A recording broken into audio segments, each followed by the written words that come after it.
All right, everyone, welcome. We're kicking off our first deep dive. Super excited to explore this one. We're going to be tackling first love today. Sounds fun. Yeah, it should be really interesting. So we've got this essay. It really dives deep into first love, all the psychology, the cultural stuff, even some of the not-so-fun parts. Looking forward to it. It's amazing how first love can be like this super personal thing, but also teaches so much about, well, basically how we work as people, right? Right, exactly. Yeah. So the essay, right off the bat, it talks about how first love is all about novelty. Like, it's more than just those, butterfly feelings. Yeah, totally. It's about experiencing all those big emotions for the first time ever. Absolutely. Like, think about it, that first crush, wanting to be around someone like all the time and opening yourself up to another person, like really opening up, maybe for the first time in your life. Yeah. I mean, your brain's literally like processing this stuff in a new way, Wow. especially when you're, a teenager or in your early 20s. Makes sense. It's like your emotions are getting like a total system upgrade or something. Yeah. So, okay, where does like the science fit into all of this? Well, the essay mentions this theory, Sternberg's triangular theory of love. So there are these three components: intimacy, passion, and commitment. Gotcha. What's interesting with first love is how those components don't always line up. Okay, so break that down for me. You see, with first love, the passion part, it's usually through the roof, like all those dopamine things in your brain are going crazy. Oh, yeah, I remember. But then intimacy, like really connecting with the other person emotionally, and commitment, like thinking about a future together. Those are usually, still developing. That's why it feels like a roller coaster, huh? Exactly. Super intense, but also you're just figuring everything out. Can we actually connect on a deeper level? Is this, something for the long haul? Lots to unpack. The essay also talks about how first love is basically a crash course in trust and vulnerability, which, I mean, makes sense. Oh, totally. I mean, you're putting your heart out there, probably for the first time ever. It can be scary. Exhilarating too, though. Right, for sure. Yeah, and you might experience jealousy for the first time. Or those insecurities, the ones you never even knew you had. And of course, the fear of actually losing this person. Yeah. But I guess even though it doesn't feel like it at the time, first love is teaching us about relationships, right? Yeah. Like setting us up for the future. I think so. We learn about being open, communicating what we need, even how to handle things when they go wrong. Right, right. Which I guess leads to this whole other thing the essay talks about, like how culture influences how we see first love. Oh, yeah, for sure. I mean, just think about it. Books, movies, songs, it's everywhere. Right, everywhere. Always this like pure, almost mythical thing, like Romeo and Juliet. Exactly, like a rite of passage, You become an adult, find your first love, happily ever after. Sometimes it's almost like too perfect. Definitely. And I mean, the essay acknowledges that, right? It's not always a fairy tale. Oh, absolutely. Real life is messy. Sometimes things get confusing. And picture perfect, forget about it. Yeah. So, okay, we've got these cultural ideas about first love, but the essay also gets into how, well, it's not always easy. Right, for sure. One big challenge is just the lack of experience, especially when there's conflict, figuring things out as you go. And even tiny disagreements can feel huge because everything feels so important, right? Yeah, and that's where like learning to deal with those arguments and stuff becomes, well, it's like really important, Oh, right? yeah. You start to see how important compromise is and forgiving each other too, even, respecting yourself in the relationship. It's like relationship 101, but in the real world. Exactly. It can hurt, but you learn a lot. And you start to understand what you will and won't put up with, what you deserve, even if it means like heartbreak. Heartbreak, yeah. The essay also talks about the impact of those first loves, even the ones that, well, don't work out. Yeah, It's like they stay with you, like a mark on your heart or something. I get that. Even after years, it can be like a touchstone. A time when things were, I don't know, maybe more innocent, or like a relationship that represents something you've lost. It can change, like your whole idea of love, even how you act in relationships later on. It's kind of wild, right? Like something from when you were younger can still affect you so much. Yeah. It makes me wonder if there's a difference between how like guys and girls experience first love. Interesting. You're right. The essay doesn't really talk about that, but it would be interesting to look into. I mean, there's a ton of research on how society expects us to act and how that changes how we experience, well, everything, really. Right, right. So like do gender roles, those traditional ones, affect how we express our feelings or how we handle rejection? And does all that like shape what we expect from relationships later on. Makes you think, right? Even something as personal as first love is still affected by like how we were raised, our culture, even how we understand gender and relationships. And, the essay was written before social media, so it makes me wonder how all that has changed things. Oh, yeah.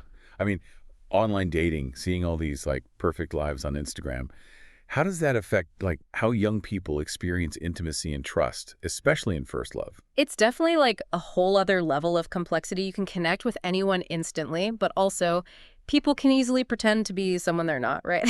And then there's the whole like everything's online for everything, every text, every photo, it's all documented. Heartbreak can be, well, a lot harder to deal with. It's like the ghosts of your first love are like digital ghosts now too. Yeah. And that makes me think about communication. The essay talks about misunderstandings, but I wonder how all this technology, like all the texting and stuff, has changed how we express our feelings, especially in that first love context. It's tough. Like, on one hand, you have more ways to stay in touch, share how you feel, but on the other hand, it's so easy to misread things, Right. especially when you're dealing with all this crazy first love emotions. Plus, there's all this pressure to look perfect online. Hmm. Does that make those feelings of self-doubt and insecurity, Mhm. the ones that are already bad enough with first love, does it make them even worse? Definitely something to consider. And, you know, this whole thing about societal pressures, it makes me wonder how, like, changing gender roles and relationship dynamics affect first love these days.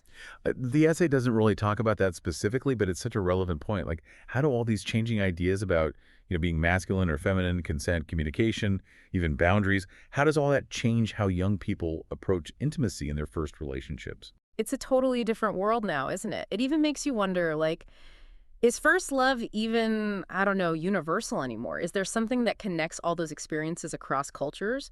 Or is it really just based on individual stuff and all those bigger societal shifts? Like, are we all speaking the same language of first love, or are we using different dialects or something? And speaking of language, it's fascinating how, the words we use affect how we understand and remember first love. That's interesting. Like, do certain cultures have better words for expressing love or longing or even heartbreak? Does that change how they remember those experiences? It's like language itself changes how we see the whole world of first love. It makes you wonder, like, do the words we use to talk about those early relationships actually shape how we remember them years later? Totally. Our memories are so tied to the words we use. So basically, the story of our first love is always changing, both in our own heads and because of the words we use to understand those feelings. It's like our understanding of first love is like a story that keeps evolving, shaped by our own lives and everything that's happening around us. Which brings us back to something the essay mentions, like how first love can help you learn about yourself. It's not just the relationship itself, but what you learn from it, the good and the bad, and how those lessons shape who you become. Exactly. You learn about what you need, your boundaries, how to handle all the complicated parts of connecting with another person. So even if a first love ends, it's not a failure. It's like a stepping stone, a chance to grow and maybe approach future relationships with more, I don't know, wisdom and understanding of yourself. And speaking of wisdom, the essay talks about forgiveness too, especially after first love. Forgiveness is huge, right?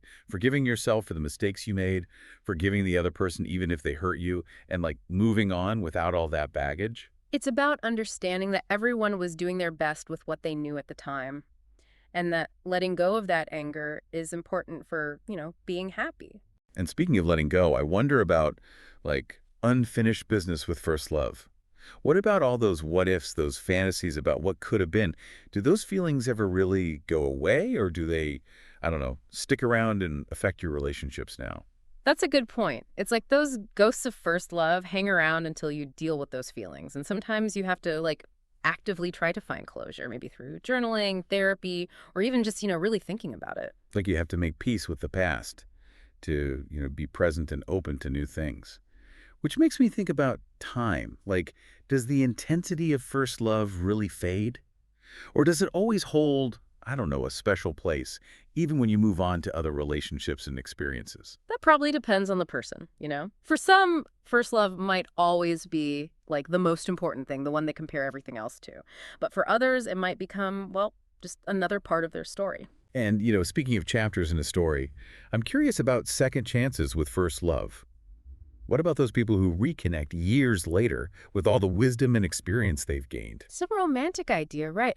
But does it ever really work, or are they just, I don't know, chasing a fantasy? It's like trying to, I don't know, catch lightning in a bottle. You can't really recreate that first spark, but maybe it's more about like reconnecting with a part of yourself that you thought was gone. Speaking of rediscovering yourself, I wonder about self-reflection and how it helps us understand those first love experiences. It's not just about what happened, but how we understand it both emotionally and, well, intellectually, I guess. It's about asking yourself questions. What did I learn about myself, about love, about relationships? How did all that, the good and the bad, shape my values and my choices after that? It's like first love makes you learn about yourself, even if it's painful and confusing sometimes. Which brings us back to the main point of the essay. First love, with all its complications, is a big deal. It shapes us in ways we might not even realize. It's a story that keeps going even after the relationship is over, and it affects how we see love, connection, and even ourselves. And as we finish this part of our deep dive, I think it's important to remember that first love is just that, first. There will be other loves, other heartbreaks, other chances to learn and grow. But those early experiences are powerful, shaping how we understand what it means to be human and to connect with someone on such a deep level. Absolutely. And with that in mind, I think it's time to shift gears a little and look at how societal norms and all those cultural influences affect those early experiences with love. Let's do it. I'm ready to see how those outside forces shape our inner worlds. So we've talked about all the intense feelings and like personal growth that can come with first love, but I'm curious about, how much cultural norms and societal expectations actually play into all of that. Like it feels so personal, but there's this whole other layer of influence shaping how it all plays out, right? Oh, absolutely. I mean, think about it. What's considered the right age for first love? How much freedom do young people get to, explore those relationships? It's not the same everywhere. It really depends on the culture you grew up in. That's true. So what are some examples of how like cultural norms could affect first love? Well, some cultures might really emphasize family approval, even arranged marriages, while others might be all about individual choice and, romantic love. Some cultures have really strict gender roles, like dictating how guys and girls are supposed to act in relationships. And others are, more equal. It's like there's a whole different rule book for love depending on where you are in the world. Exactly. And those cultural scripts, they can have a huge impact on how young people handle those first experiences with attraction, dating, and even heartbreak. Okay, so we've got these cultural norms influencing our expectations, but what about things like technology and social media? We talked about it a bit before, but I'm curious about how those platforms have, changed the whole first love scene, especially for young people today. Yeah, it's a huge factor now. I mean, the essay we're talking about, it was written before social media was really a thing, but today, Yeah. platforms like Instagram, TikTok, they play a huge role in how young people even form relationships. And they often show this perfect, idealized version of romance, which can be exciting, but also, kind of misleading. It's true. It's like everyone's creating this perfect love story online, which probably makes it even harder to deal with the, I don't know, messiness and uncertainty of real life first love. For sure. And then there's this pressure to document everything online, every cute date, every heartfelt text, every, perfectly posed photo. It all becomes part of this public performance.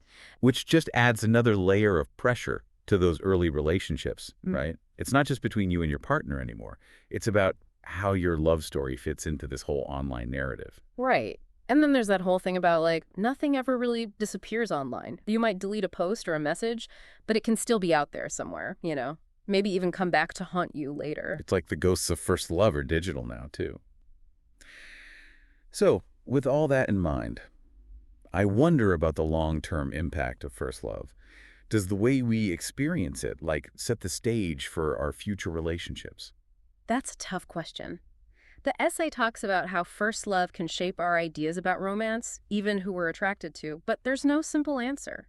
Some people might, I don't know, consciously or unconsciously look for partners who remind them of their first love, while others might do the opposite, try to avoid those patterns completely. It's like first love becomes this, blueprint or maybe a warning sign that shapes how we approach love and relationships later on. And speaking of blueprints, it's important to remember that first love isn't the same for everyone. It can be totally different depending on your personality, your background, even when it happens in your life. Okay, so how does the timing of first love fit into all of this? Well, the essay mostly focuses on, teenagers and young adults. That's when most people have their first romantic relationships. But imagine someone who experiences first love, like much later in life. They might have a totally different level of maturity, self-awareness, even just life experience to bring to the relationship. It's like they're playing the game of love on a whole other level with a different set of skills. Exactly. And their first love might be, less about crazy passion and more about finding a deep connection with someone who shares their values and goals. So as we wrap up this deep dive into first love, I think it's clear that it's way more complicated than we often think. It's not just about butterflies and stolen kisses. It's about figuring out a whole mix of emotions, cultural influences, and personal growth. And those experiences, even the heartbreaks, they really shape who we are and how we approach love and relationships, even years later. And with that in mind, I think it's worth leaving our listeners with this. How has your first love experience influenced how you view relationships today? Has it shaped like your romantic ideals, your communication style, or even how you handle heartbreak? Maybe take some time to think about those early parts of your love story. See what you discover. That's a great point to think about. And who knows, maybe those reflections will lead you to some new discoveries and take you on another fascinating journey. Until next time, happy diving.